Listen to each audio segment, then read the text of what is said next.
Hello friends, मैं हरिन प्रताप सिंह आप सभी लोग का अपने इस एजुकेशनल चैनल पर स्वागत करता हूं। फ्रेंड्स, आज हम लोग इस वीडियो में क्लास 11th के इंग्लिश सब्जेक्ट के लेसन 4 जिसका नाम है लैंडस्केप ऑफ द सोल, हम इस लेसन को स्टडी करेंगे। और ये लेसन लिखा गया है नथाली ट्रॉय के द्वारा। ये लेसन जो है नथाली ट्रॉय के द्वारा लिखा गया है। तो आइए फ्रेंड्स, हम लोग बिना समय गवाए शुरू करते हैं।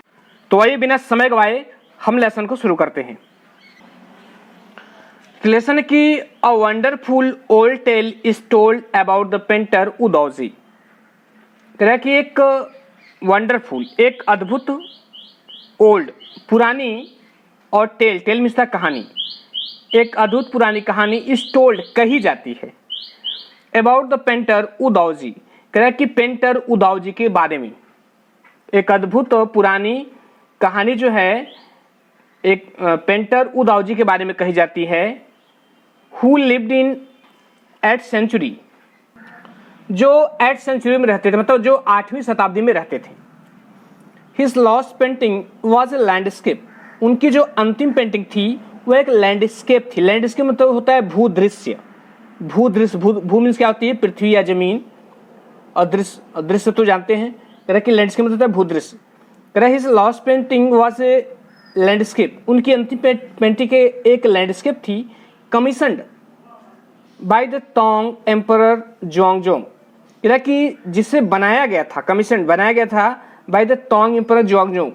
कह रहा कि तांग सम्राट जुआंगजोंग के आदेश पर। और किस लिए बनाई गई थी? To decorate a palace. Decorate means था सजाना, और पैलेस मीन्स महल, और वाल मीन्स दीवार। कह रहा कि जिसे जो है तांग सम्राट जुआंगजोंग के आदेश पर इसको बनाया गया था। क्या करने के लिए? To decorate a palace wall. कह रहा है कि एक महल की दीवार को सजाने के लिए। देखो, आप पूरा ऊपर से इस तरह कर सकते हैं कि एक अद्भुत पुरानी कहानी वू दाओजी नामक चित्रकार के बारे में बताई जाती है जो 8वीं सदी में रहता था। उसका आखिरी चित्र एक प्राकृतिक दृश्य था जो तांग सम्राट जुआंगजोंग द्वारा महल की एक दीवार को सजाने के लिए चुना गया था। यहाँ पर जो है कमीशन मतलब आदेश दिया गया। नेक्स्ट है, कह रहा है कि the palace had hidden his work behind screen, the master had hidden his work behind screen. कह रहा है कि उस चित्रकार ने, यहाँ मास्टर मतलब चित्रकार के लिए, चित्रकार ने हैड हिडन हिज वर्क, उसके कार्य को छुपा रखा था, बिहाइंड अ स्क्रीन, एक पर्दे के पीछे। मतलब उसने जो चित्र बनाया था उसको एक पर्दे के पीछे छुपा रखा था। सो इस प्रकार ओनली द एम्परर, केवल सम्राट जो है उस सीट से देख सकता था, मतलब उससे जो उस चित्र को जो है केवल सम्राट ही देख सकता था। For a long while the emperor admire the wonderful scene. कह रहा है कि फॉर ए लॉन्ग वाइल, लंबे समय तक, द एम्परर सम्राट ने एडमायर्ड मीन्स होता है प्रशंसा करना। कह रहा है कि सम्राट ने प्रशंसा की, किसकी? द वंडरफुल सीन, इस अद्भुत दृश्य की, जो चित्र जो है उदावजी के द्वारा बनाया गया था। कह रहा है कि डिस्कवरिंग फॉरेस्ट, कह रहा है जंगलों को खोजते हुए, हाई माउंटेन्स, ऊंचे ऊंचे पर्वतों को खोजते हुए, वाटरफॉल्स, झरनों को खोजते हुए, clouds floating in an immense sky. कह रहा है कि और क्या? कह रहा है क्लाउड फ्लोटिंग, उड़ते हुए बादल, इन एन इमेंस स्काई। कह रहा है कि विशाल आकाश में, यहाँ इमेंस मतलब विशाल। कह रहा है विशाल आकाश में उड़ते हुए बादल या तैरते हुए बादल। मेन ऑन हेलीपैथ्स, कह रहा है कि पहाड़ी रास्तों पर कौन? आदमियों को देखा उसने। बर्ड्स, पक्षियों को, एंड इन फ्लाइट मतलब उड़ते हुए पक्षियों को। लुक सर, देखिए सर, सेड द पेंटर ने कहा कि देखिए श्रीमान, पेंटर ने कहा कि देखिए श्रीमान, इन दिस केव, इस गुफा में। कह रहा है कि at the foot of the mountain, कह रहा है कि पर्वत की तलहटी में, कह रहा है पर्वत की तलहटी में, इस गुफा में dwell a spirit. Dwell means निवास करना, स्पिरिट मीन्स आत्मा। उसने कहा कि एक आत्मा निवास करती है। The painter clapped his hands, clap means ताली बजाना, ठीक है। कह रहा है पेंटर ने क्लैप्ड हिज हैंड, अपने हाथों से ताली बजाई। And the entrance to the cave opened, और जो केव दरवाजे का जो केव जो गुफा का जो एंट्रेंस था, इनसे मतलब दरवाजा था, ओपेंड, वो खुल गया। पेंटर ने अपने हाथों से ताली बजाई और उस गुफा का दरवाजा खुल गया। द इनसाइड इज स्प्लेंडेड, कह रहा है कि द इनसाइड अंदर का जो दृश्य था स्प्लेंडेड, वह शानदार था। राजा ने कहा कि अंदर का दृश्य शानदार है। Beyond anything word can convey, उसने क्या किया, कहा कि द इनसाइड इज स्प्लेंडेड, अंदर का जो इनसाइड में अंदर का जो दृश्य स्प्लेंडेड वो शानदार है। कह रहा है बियॉन्ड, यहाँ से परा, beyond anything word can convey, कह रहा है कि शब्दों से परे, मतलब इसे शब्दों में व्यक्त नहीं किया जा सकता। गुफा के अंदर की जो सुंदरता थी उसे शब्दों में व्यक्त नहीं किया जा सकता था। कह रहा है कि please let me show your majesty the way, चित्रकार ने कहा कि प्लीज लेट मी शो, कृपया मुझे दिखाने दीजिए, योर मैजेस्टी द वे, कह रहा है कि श्रीमान को रास्ता, उसने कहा कि मुझे श्रीमान को रास्ता दिखाने दीजिए, राजा को करा है। And before the astonished emperor could move her utter word, कह रहा है कि और इससे पहले कि वह एस्टोनिश्ड एम्परर, एस्टोनिश मतलब आश्चर्यचकित और एम्परर मीन सम्राट, आश्चर्यचकित सम्राट था, तो वह जो राजा था वो देखकर उसको उस दृश्य को आश्चर्यचकित हो गया। तो वहीं कह रहा है कि and before the astonished emperor could move or utter word, कह रहा है और इससे पहले कि जो आश्चर्यचकित सम्राट था कुड मूव, हिलता डुलता, आर अटर ए वर्ड, या कुछ भी, या एक भी शब्द बोलता, यहाँ अटर मीन्स कहना होता है ना, अटर मीन्स कहना होता है। कह रहा है कि वह हिलता डुलता है या कुछ कहता।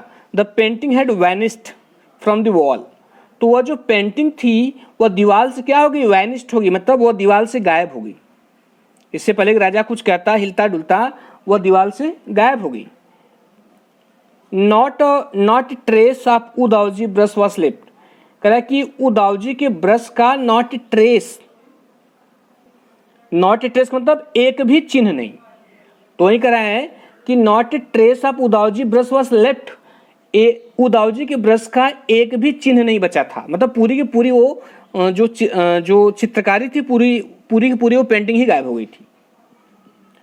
And the artist was never see again in this world, और वो जो कलाकार था वॉज नेवर सीन अगेन, उसे पुनः नहीं देखा गया इन दिस वर्ल्ड, इस संसार में, मतलब वो जो कलाकार था वो अपने चित्र में ही गायब हो गया, वह उस चित्र के साथ गायब हो गया और इस संसार में पुनः देखा नहीं गया। Such stories played an important part in China's classical education, कह रहा कि सच स्टोरी, ऐसी कहानियां, प्लेड एन इम्पोर्टेंट पार्ट, कह रहा कि प्लेड एन इम्पोर्टेंट पार्ट, एक महत्वपूर्ण भूमिका निभाती थी। यहाँ प्लेग मतलब निभाना, कह रहा कि एक महत्वपूर्ण भूमिका निभाती थी इन चाइनाज क्लासिकल एजुकेशन, कह रहा कि चाइना की, कह रहा कि क्लासिकल एजुकेशन, कह रहा कि प्राचीन शिक्षा में, इस प्रकार की कहानियां चाइना की प्राचीन शिक्षा में एक महत्वपूर्ण भूमिका निभाती थी। The books of Confucius and Zhuangzi, कह रहा कि कन्फ्यूशियस और जुआंगजी की किताबें, ये राइटर रहे होंगे, कन्फ्यूशियस और जुआंगजी राइटर रहेंगे, कह रहा है कि कन्फ्यूशियस और जुआंगजी की किताबें जो है आर फुल ऑफ देम, कह रहा है उनसे भरी हुई, उनसे मतलब इस प्रकार की कहानियों से भरी हुई हैं। दे हेल्प द मास्टर, कह रहा है कि ये कहानियां जो है हेल्प द मास्टर की हेल्प करती हैं, मास्टर मतलब गुरु, कह रहा है कि गुरु की मदद करती हैं टू गाइड हिज डिस्पल मीन्स होता है शिष्य, कह रहा है कि अपने शिष्य को निर्देशित करने में या अपने शिष्य का मार्गदर्शन करने में, इन द राइट डायरेक्शन, सही दिशा में। ये कहानियां जो हैं एक गुरु को उससे शिष्य को सही मार्गदर्शन करने में उसकी मदद करती हैं। कह रहा है कि बियॉन्ड दी एनेक्डोट्स, कह रहा है कि इन लघु कथाओं से परे, they are deeply revealing of the spirit, कह रहा है कि वे जो हैं आर डीपली रिवेलिंग मीन्स प्रकट करने वाला, कह रहा है कि वे आत्मा को प्रकट करने वाली होती हैं, आत्मा मतलब वे भावनाओं को प्रकट करने वाली होती हैं। फिर कह रहा है इन विच आर्ट वॉज कंसिडर्ड, कह रहा है कि जिसमें जो है कला का विचार किया जाता है। फिर कह रहा है कि कंट्रास्ट दिस स्टोरी, इस कहानी की तुलना करो। यहाँ कंट्रास्ट का मतलब तुलना करना और विरोध करना दोनों होता है, लेकिन यहाँ पर जो है कंपेयर करना होगा, तुलना करना। कह रहा है कि कंट्रास्ट दिस स्टोरी, इस कहानी की तुलना करो, और एंदर फेमस वन, कह रहा है कि किसी दूसरी प्रसिद्ध कहानी से, अबाउट ए पेंटर, एक पेंटर के बारे में, who would not draw the eye of A dragon, कह रहा है कि जिसने would not draw the eye of A dragon, एक ड्रैगन की आंख को नहीं बनाया था। आई मीन्स आंख, ड्रा मीन्स खींचना या बनाना। कह रहा है कि एक पेंटर के बारे में जिसने एक ड्रैगन की आंख को नहीं बनाया था, ही हैड पेंटेड, जिस ड्रैगन को उसने बनाया था। उसका कहने मतलब है कि इसमें ऊपर से मैं फिर से बताऊं, कह रहा है कि कंट्रास्ट दिस स्टोरी, इस स्टोरी की तुलना करिए आर एंदर फेमस वन, या वन मतलब स्टोरी से है, या किसी दूसरे प्रसिद्ध कहानी की तुलना करिए अबाउट पेंटर, एक पेंटर के बारे में who would not draw the eye of A dragon he painted, जिसने अपने द्वारा बनाए गए ड्रैगन के चित्र में उसकी आंख को नहीं बनाया। फॉर फियर, इस डर के कारण कि it would fly out of the painting, कि यह पेंटिंग से उड़ जाएगा। और फिर कह रहे हैं, और इसकी तुलना करें किससे, कह रहा है with an old story from my native Flanders, कह रहा है कि मेरे नेटिव फ्लैंडर्स, कह रहा है मेरे देश फ्लैंडर्स की एक पुरानी कहानी से, कह रहा है कि that I find most representative of western painting, कह रहा है कि जिसे मैं आई फाइंड में पाता हूँ मोस्ट रिप्रेजेंटेटिव, सबसे अधिक प्रतिनिधि या सबसे अधिक प्रतिनिधि पाता हूँ किसका है, ऑफ वेस्टर्न पेंटिंग, कह रहा है कि पश्चिमी चित्रकारी का। थोड़ा सा ये लाइन कठिन है, मैं इसको एक बार फिर से इसको रिपीट कर रहा हूँ। देखिए कह रहा है कि कंट्रास्ट दिस स्टोरी, इस कहानी की तुलना करिए आर या एंदर फेमस वन, या किसी दूसरे कहानी की तुलना करिए अबाउट ए पेंटर, एक पेंटर के बारे में who would not draw the eye of A dragon, जिसने जो है एक ड्रैगन की आंख को नहीं बनाया था। ही हैड पेंटेड, जिस ड्रैगन का चित्र उसने बनाया था, मतलब उसका कह रहे जिस ड्रैगन का एक ड्रैगन का चित्र बनाया था, उस ड्रैगन की आंख कुछ नहीं बनाया। फॉर फियर, इस डर के कारण कि it would fly out of the painting, कि यह जो है जब इसकी आंख बना दूंगा तो यह क्या होगा, यह पेंटिंग से उड़ जाएगा। और फिर करा है, और इसकी यहाँ जो ऊपर करा ना कंट्रास्ट, इस स्टोरी की तुलना करी, एक तो कहानी ये बता दिया और दूसरी कहानी तुलना करने के लिए करा है किससे, कह रहा है कि with an old story from my native Flanders, कह रहा है कि मेरे नेटिव फ्लैंडर्स मतलब मेरे देश फ्लैंडर्स की एक पुरानी कहानी से इसकी तुलना करी। दैट, कह रहा है जिसे I find the most representative, जिससे मैं अत्यधिक प्रतिनिधि पाता हूँ, किसका प्रतिनिधि, ऑफ वेस्टर्न पेंटिंग, कह रहा है कि पश्चिमी चित्रकारी का या पश्चिमी पेंटिंग का मैं जो है अधिक प्रतिनिधि पाता हूँ, किसको, मेरे देश फ्लैंडर की एक पुरानी कहानी को। कह रहा कि इन 15th century Antwerp a master blacksmith called Quentin Matsys fell in love with a painter's daughter। कह रहा है कि 15वीं शताब्दी एंटवर्प में, कह रहा है कि एंटवर्प में 15वीं शताब्दी में अ मास्टर ब्लैक स्मिथ, कह रहा है कि एक उत्कृष्ट लोहार, यहाँ ब्लैक स्मिथ का मतलब होता है लोहार, एक उत्कृष्ट लोहार कॉल्ड क्वेंटिन मैटिसिस, जिसे क्वेंटिन मैटिसिस कहा जाता था, fail in love with A painters daughter, कह रहा है कि वह जो है एक पेंटर की लड़की के प्रेम में पड़ गया, वह एक चित्रकार की लड़की के प्रेम में पड़ गया। किसमें कह रहा है कि 15वीं शताब्दी एंटवर्प में क्विंटन मैटिसिस नामक एक उत्कृष्ट लोहार एक चित्रकार की बेटी से प्यार करने लगा या उसके प्रेम में पड़ गया। कह रहा है कि the father would not accept a son in law, son in law का मतलब होता है लोहार, और एक्सेप्ट का मतलब स्वीकार करना, सॉरी सन इन लॉ का मतलब दामाद होता है, एक्सेप्ट मतलब स्वीकार करना। इन सच ए प्रोफेशन, और प्रोफेशन मतलब होता है व्यवसाय। तो उसमें कह रहा है कि the father would not accept a son in law in such a profession, कह रहा है कि पिता ने ऐसे व्यवसाय के व्यक्ति को अपना दामाद स्वीकार नहीं किया। वो जो लड़की का पिता था वो पेंटर था, और जो प्रेम करता था उसकी लड़की से वो लोहार था। तो वही कह रहा है कि द फादर, पिता ने would not accept a son in law, कह रहा है कि उसे दामाद स्वीकार नहीं किया इन सच ए प्रोफेशन, इस प्रकार के व्यवसाय वाले व्यक्ति को। सो क्वेंटिन, इस प्रकार जो क्वेंटिन था, स्निक्ड चुपके से प्रवेश करना, स्निक्ड इनटू द पेंटर्स स्टूडियो, वह किया गया कि चुपके से पेंटर की स्टूडियो में चला गया, एंड पेंटेड फ्लाई, और उसने क्या किया कि एक मक्खी पेंट कर दिया, एक मक्खी बना दिया ऑन हिज लेटेस्ट पैनल, उसके लेटेस्ट पैनल ताजा चित्रपट पर, उसने उसके ताजा चित्रपट पर एक मक्खी बना दिया। With such A delicate realism, कह रहा है कि इतनी डेलिकेट रियलिज्म मतलब इतनी सूक्ष्म यथार्थता से, सूक्ष्म यथार्थ मतलब उसने जो चित्र बनाया था एकदम वास्तविक लग रहा था, नहीं मक्खी बैठी है। तो ये कह रहा है कि with such A delicate realism, इतनी सूक्ष्म यथार्थता के साथ उसने चित्र बनाया, दैट की the master tried to swat it away, swat away मतलब मारना, कि मालिक की उस मास्टर ने, उस चित्रकार ने इसे मारने का प्रयास किया। बिफोर, इससे पहले कि ही रियलाइज्ड, उसे मालूम होता कि व्हाट हैड हैपेंड, कि क्या हुआ है। मतलब इससे पहले उसे मालूम होता कि नहीं ये जो है ये वास्तविक मक्खी नहीं है, केवल बनाई गई है, किसी ने इसको बनाया है। इससे पहले उसको मालूम होता, उसने सोचा कि ये रियल मक्खी है, उसने उसे मारने का प्रयास किया। फिर उसके बाद क्या हुआ कि Quentin was immediately admitted as an apprentice. Apprentice मतलब होता है प्रशिक्षणार्थी होता है, या शिष्य भी कह सकते हैं। इनटू हिज स्टूडियो, कहता है कि क्वेंटिन को जो है इमीडिएटली, तुरंत एडमिटेड, उसका प्रवेश ले लिया गया एज एन अप्रेंटिस, एक प्रशिक्षणार्थी के रूप में या एक शिष्य के रूप में उसका प्रवेश ले लिया गया इनटू हिज स्टूडियो, उसके स्टूडियो में। मतलब उसने जो है एक शिष्य के रूप में अपने स्टूडियो में उसको क्वेंटिन को रख लिया। He married his beloved means प्रेमिका, उसने अपने प्रेमिका से शादी की। And went on to become one of the most famous painter of his age, और वह जो है अपने समय के सबसे फेमस पेंटर में से एक पेंटर हुआ। उसका कहने मतलब वो अपने समय के प्रसिद्ध पेंटरों में से एक पेंटर हुआ, मतलब वह भी अपने समय में एक प्रसिद्ध पेंटर हुआ।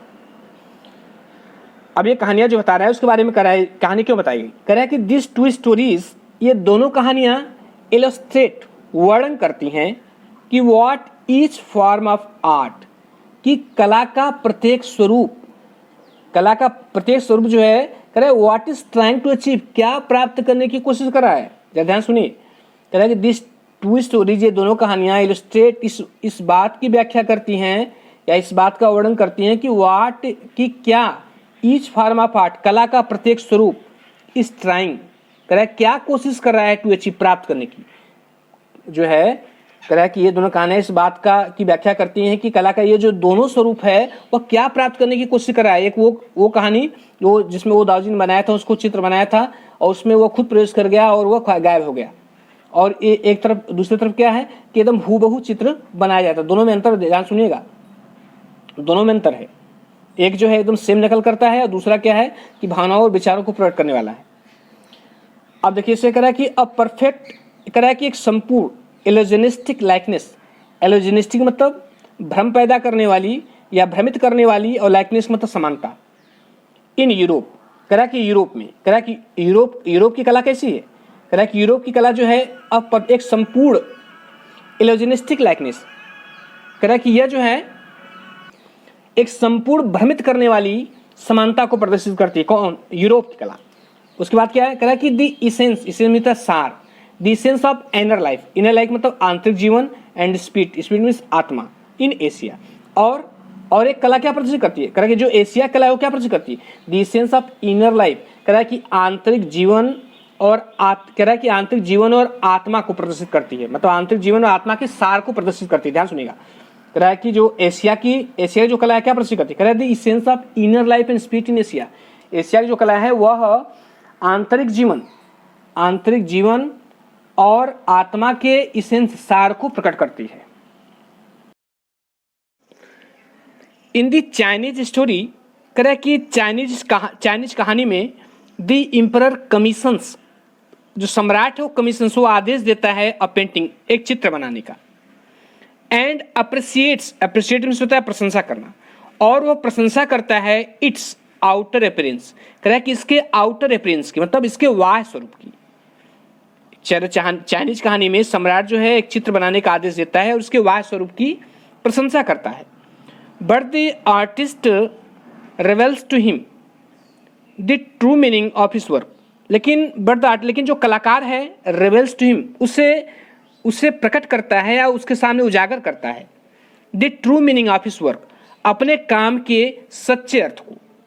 लेकिन जो कलाकार है उसके सामने अपने कार्य के, अपनी रचना के सच्चे अर्थ को प्रकट करता है।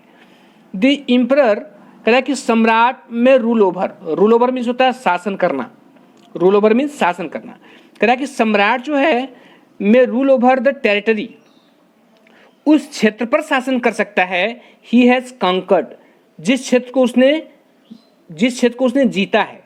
कॉन्कर मीन्स जीतना, विजय प्राप्त करना। कह रहा है कि एक, इसमें फिर से बता दूं, कह रहा है कि द इम्परर में रूल ओवर, सम्राट शासन कर सकता है ओवर द टेरिटरी, उन क्षेत्र के ऊपर ही हैज कॉन्कर, जिस क्षेत्र को उसने जीता है। But only the artist knows, लेकिन केवल एक कलाकार ही जानता है द वे विद इन, कह रहा है कि उसके अंदर का रास्ता, वे मानी रास्ता, विद इन अंदर का, लेकिन उसके अंदर का रास्ता एक कलाकार ही जानता है। Let me show the way the दाओ, कह रहा है कि मुझे रास्ता दिखाने दो द दाओ, यहाँ वे रास्ते के लिए दाओ का प्रयोग है, ठीक है, रास्ते के लिए यहाँ द दाओ का प्रयोग है। कह रहा है कि let me show the way the दाओ, मुझे रास्ता दिखाने दो।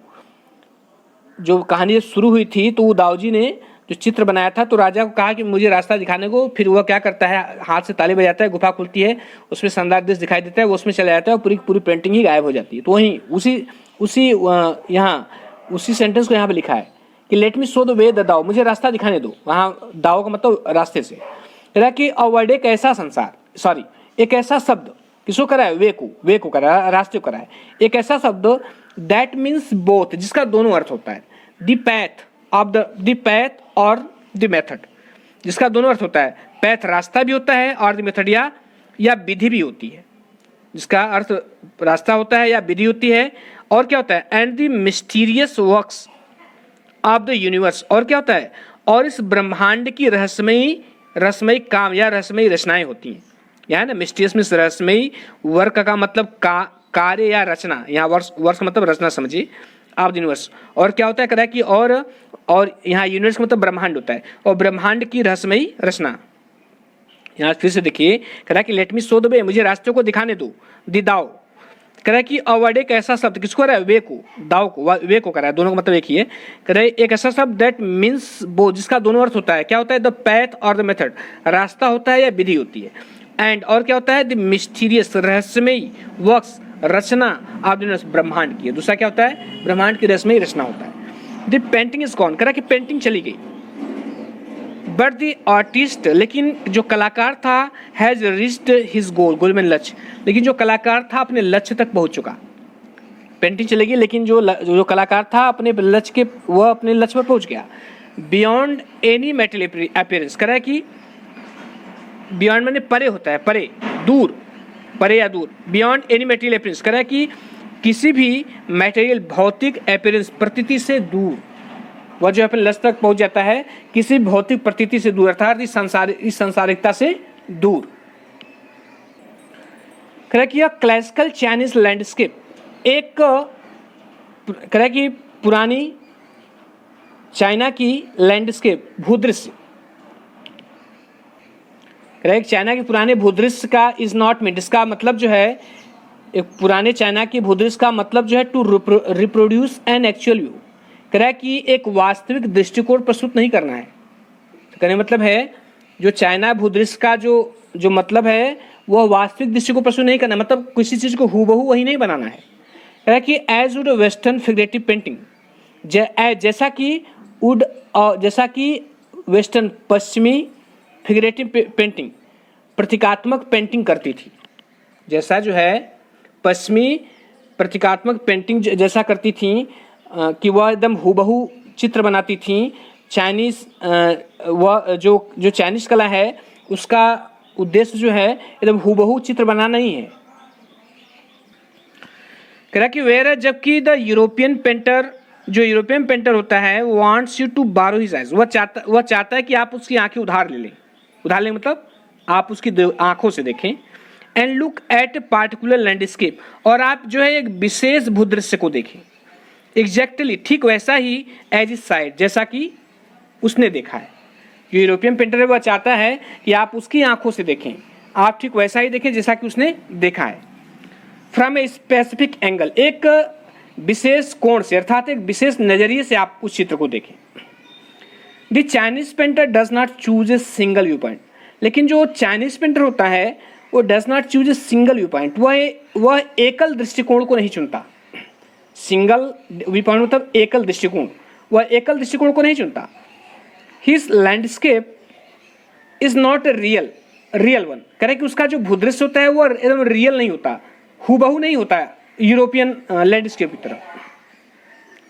And you can inter it from any point, और आप इसमें जो है एंटर मीन्स प्रवेश करना, कह रहे आप इसमें प्रवेश करते हैं फ्रॉम एनी पॉइंट, किसी भी पॉइंट से, मतलब किसी भी बिंदु से आप इसमें प्रवेश कर सकते हैं, जो चाइनीज पेंटिंग है।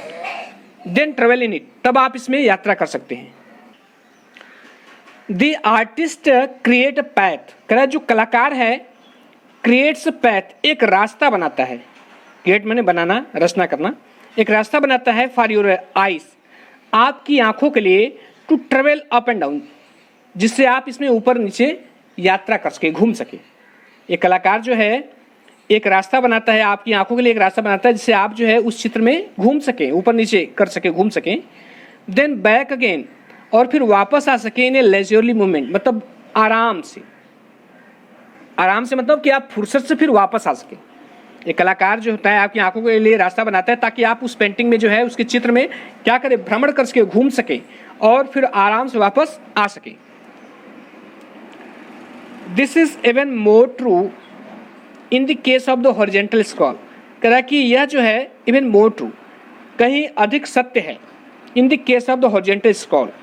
हॉरिजेंटल स्क्रॉल मतलब हॉरिजेंटल मतलब जो क्षैतिज होता है, और स्क्रॉल मतलब सूची पत्र, कह रहा है कि यह क्षैतिज सूची पत्र के संबंध में अधिक सही है, इनमें जिसमें यहाँ स्क्रॉल का मतलब एक ऐसी चीज, सूची पत्र मतलब जिसको लपेटा जाता है, इसको ऐसे राउंड वे में लपेटा जाता है, उसको आप खोल सकते हैं, ठीक है। तो वही कह रहा है कि this is even more true, यह कहीं अधिक सत्य है in the case of horizontal scroll, कह रहा है कि क्षैतिज सूची पत्र के मामले में, इन विच जिसमें the action of slowly opening one section of the painting, जिसमें जो है एक्शन ऑफ स्लो, एक्शन मतलब होता है कार्य, आप स्लोली, कह रहा है धीरे धीरे opening one section of the painting, कह रहा है जिसमें जो है पेंटिंग के एक सेक्शन अर्थात एक भाग को धीरे धीरे खोलने का काम होता है। देन तब जो है फिर कह रहा है तब जो है फिर रोलिंग इट, फिर इसे लपेटने का काम होता है, to move on the other, painting के दूसरे भाग में जाने के लिए, मूव माने गति करना। फिर से देखिए इसमें थोड़ा कठिन लाइन है,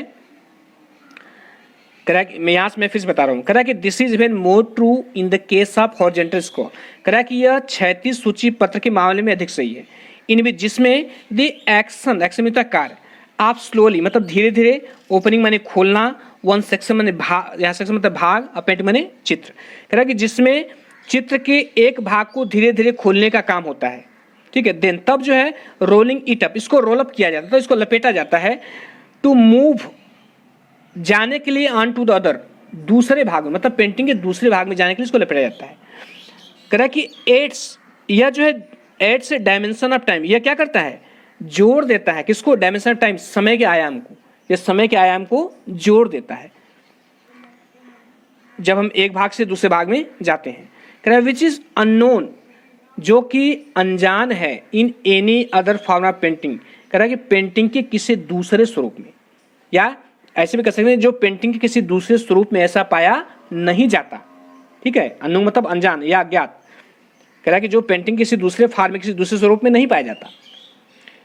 इट आल्सो रिक्वायर्स में तो आवश्यकता, द एक्टिव पार्टिसिपेशन, एक्टिव का मतलब सक्रिय, पार्टिसिपेशन मतलब भागीदारी, कह रहा है कि इसमें जो है सक्रिय भागीदारी की आवश्यकता होती है, किसके, ऑफ द व्यूअर, दर्शक की, इसमें दर्शक की सक्रिय भागीदारी की आवश्यकता होती है।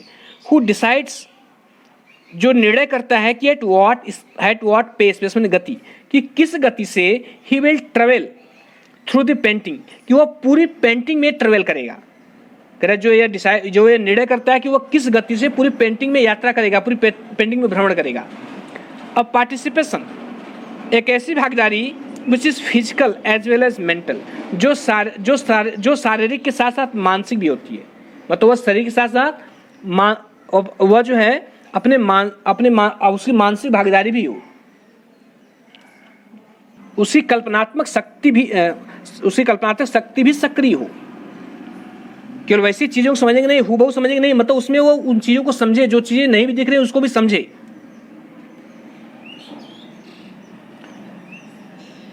नेक्स्ट है, कह रहा है कि the Chinese painter does not want you to borrow his eyes, जो चाइनीज पेंटर होता है वह ही डज नॉट वांट, वह नहीं चाहता कि you to borrow his eyes, कि आप उसकी आंखें उधार लें या आप उसकी आंखों से देखें। He wants you to enter his mind, वह चाहता है कि आप उसके मस्तिष्क में प्रवेश करें, अर्थात उसके मन में प्रवेश करें। The landscape is an inner one, कह रहा है कि द लैंडस्केप इज इनर, जो भूदृश्य होता है इज एन इनर, वह आंतरिक होता है, स्पिरिचुअल आध्यात्मिक होता है, एंड कंसेप्चुअल स्पेस और वैचारिक क्षेत्र होता है, मतलब विचार करने वाला क्षेत्र होता है। कह रहा है कि this concept is expressed as sensory, कह रहा है कि दिस कंसेप्ट, इस विचार को इज एक्सप्रेस्ड, एक्सप्रेस मतलब व्यक्त करना, इस विचार को व्यक्त किया जाता है एज सेंसरी, सेंसरी के रूप में। कह रहा है इस विचार को सेंसरी के रूप में व्यक्त किया जाता है लिटरली। कह रहा है कि शाब्दिक रूप में माउंटेन वाटर, शाब्दिक रूप में पर्वत का पानी, शाब्दिक रूप में कहा, इसे क्या कहा जाता है, पर्वत का पानी। Which used together represent the word landscape, कह रहा है कि जिसका जो है एक साथ प्रयोग किया जाता है to represent the word landscape, कह रहा है कि लैंडस्केप नामक शब्द का प्रतिनिधित्व करने के लिए। मैं एक बार फिर से बता दूं, कह रहा है कि this concept is expressed as sensory, कह रहा है कि इस विचार को सेंसरी के रूप में व्यक्त किया जाता है लिटरली। कह रहा है शाब्दिक रूप में कहा जाए तो माउंटेन वाटर, इसे क्या कहा जाता है, पर्वत पानी। विच यूज टुगेदर, जिसका एक साथ प्रयोग किया जाता है रिप्रेजेंट प्रतिनिधित्व करने के लिए द वर्ड लैंडस्केप, भूदृश्य नामक शब्द को। More than two elements of an image, कह रहा है कि एक इमेज की, एक चित्र की मोर देन टू एलिमेंट्स, दो से अधिक तत्व, कह रहा है कि एक एलिमेंट की, एक चित्र की दो से अधिक तत्व, दीज रिप्रेजेंट, यह प्रतिनिधित्व करते हैं टू कॉम्प्लीमेंट्री पोल्स, कह रहा है कि दो पूरक ध्रुवों की, कॉम्प्लीमेंट्री मीन्स पूरक और पोल्स मीन ध्रुव, कह रहा है कि ये दो पूरक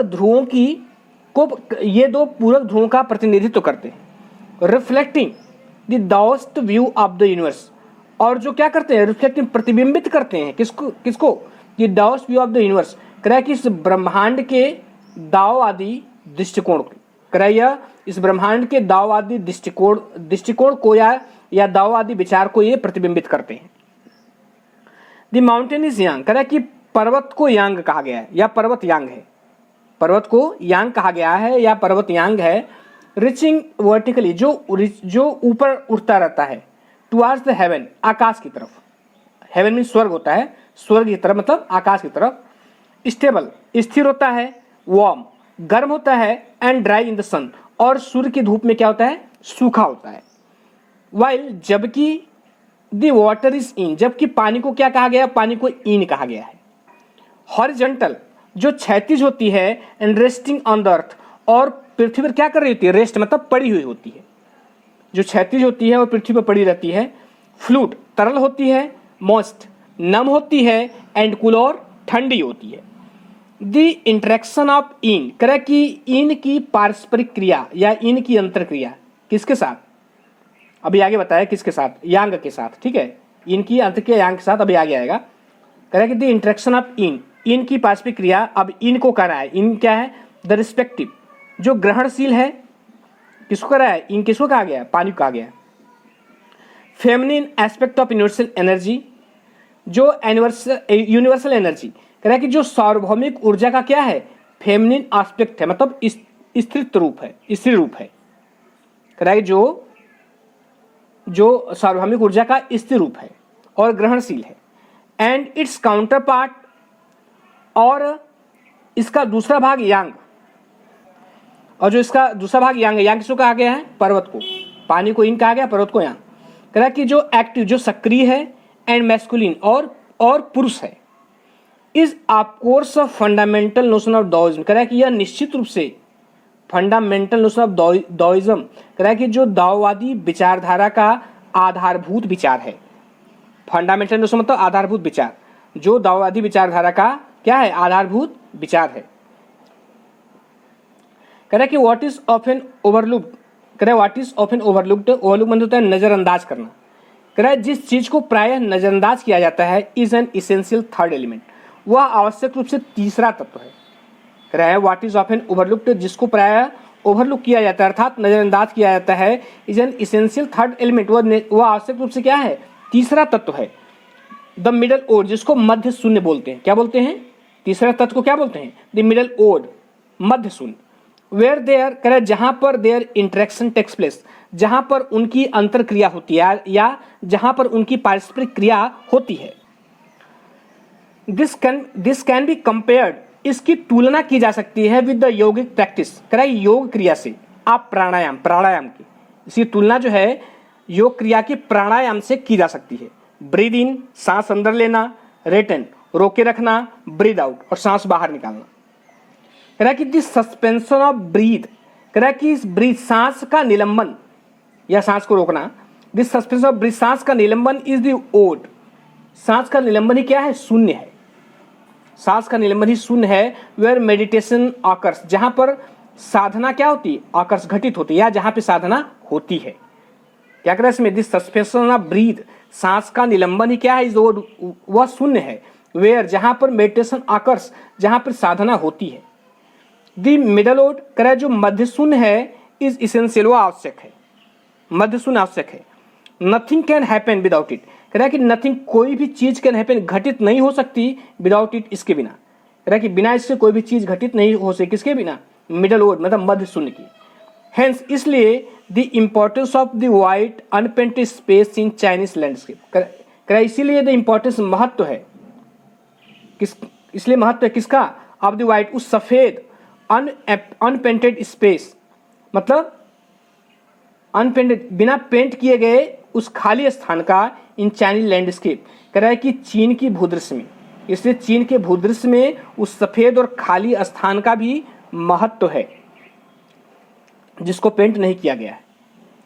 नेक्स्ट है, कह रहा है कि this is also where man finds a fundamental role, कह रहा है कि दिस यहीं पर, कहाँ पर, वो जो मिडल ओड है, कह रहा है यहीं पर also where man finds a fundamental role, मनुष्य जो है फाइंड्स, पाता है, फंडामेंटल रोल, एक क्या पाता है, एक आधारभूत भूमिका, या ऐसे कह सकते हैं कि जहां, यह वही स्थान है जहां पर मनुष्य जो है मूल भूमिका को प्राप्त करता है। इन दैट स्पेस, उस स्थान पर, उस स्थान में, बिटवीन हेवन एंड अर्थ, कह रहा है कि हेवन स्वर्ग अर्थात आकाश, एंड अर्थ और पृथ्वी के बीच, आकाश और पृथ्वी के बीच उस स्थान पर, ही बिकम्स, वह बन जाता है क्या, द कंड्यूट, कंड्यूट का मतलब, कंड्यूट का मतलब होता है चैनल या माध्यम भी कह सकते हैं। कह रहा है कि उस स्थान पर जो है become the conduit of communication, वह संचार का माध्यम बन जाता है, बिटवीन, किसके बीच, कह रहा है both poles of the universe, कह रहा है ब्रह्मांड के उन दोनों पोल के बीच, ब्रह्मांड के उन दोनों पोलों के बीच जो है वह संचार का चैनल बन जाता है, या माध्यम बन जाता है। हिज प्रेजेंस इज इसेंशियल, कह रहा है कि हिज प्रेजेंस, उसकी उपस्थिति इज इसेंशियल, आवश्यक है। Even it is only suggested, भले ही यह सुझाव मात्र ही क्यों न हो। कह रहे फार मिलता है दूर, फार फ्रॉम बीइंग लॉस्ट, खोए जाने से, आर अप्रेस्ड, या दबाए जाने से, बाय द लॉफ्टी पिक्स, कह रहा है कि उन महान चोटियों के द्वारा, कह रहा है महान चोटियों के द्वारा गुम हो जाने या दबाए जाने से दूर। He is in Francois Cheng's wonderful expression, कह रहा है कि वह जो है फ्रैंकोइस चेंग की अद्भुत अभिव्यक्ति में, the eye of the landscape, भूदृश्य की आंख है। देखिए यहाँ से लेकर यहाँ तक क्या कहना चाह रहा है, कह रहा है कि यहाँ पर ही मनुष्य की मूल भूमिका है। आकाश व पृथ्वी के बीच स्थान में वह ब्रह्मांड के दोनों ध्रुवों के बीच संसार का चैनल बन जाता है या संसार का माध्यम बन जाता है। उसकी उपस्थिति आवश्यक है, चाहे उसका आभास ही हो या सुझाव मात्र ही हो। ऊंची पर्वत चोटियों के बीच गुम होने अथवा दब जाने की बात तो दूर, फ्रैंकोइस चेंज की अद्भुत अभिव्यक्ति में वह तो भूदृश्य की आंख है। लास्ट में क्या कह रहा है, यहां से देखिए, हिज प्रेजेंस, यहां से far from being lost, last में खोना होता है। आर ऑप्रेस्ड, ऑप्रेस्ड मीन्स होता है दबाया जाना, ऑप्रेस्ड मीन्स होता है दब जाना या दबाया जाना। By the lofty peaks, lofty peaks, यहाँ लॉफ्टी पिक्स मतलब वही ऊंची पर्वत चोटियां, कह रहा है कि ऊंची पर्वत चोटियों में दब जाने या गुम हो जाने से दूर। He is in Francois Cheng's wonderful expression, expression होता है अभिव्यक्ति, वह जो है फ्रैंकोइस चेंज की अद्भुत अभिव्यक्ति में क्या है, the eye of the landscape, भूदृश्य की आंख है। तो फ्रेंड्स ये जो है ये लेसन कंप्लीट हुआ, और इससे संबंधित थोड़ा सा ये नीचे जो है नेकचंद की कला के बारे में दिया है, जो चंडीगढ़ में रॉक गार्डन उन्होंने बनाया है, थोड़ा सा उसके बारे में दिया है, तो इसको भी कभी मैं एक्सप्लेन कर दूंगा, चूंकि मेन लेसन जो है केवल यहीं तक है। तो फ्रेंड्स ये लेसन कंप्लीट हुआ और आशा करते हुए आपको समझ में आया होगा, और यदि अच्छा लगा हो तो लाइक सब्सक्राइब शेयर कर दीजिएगा फ्रेंड्स। Thank you.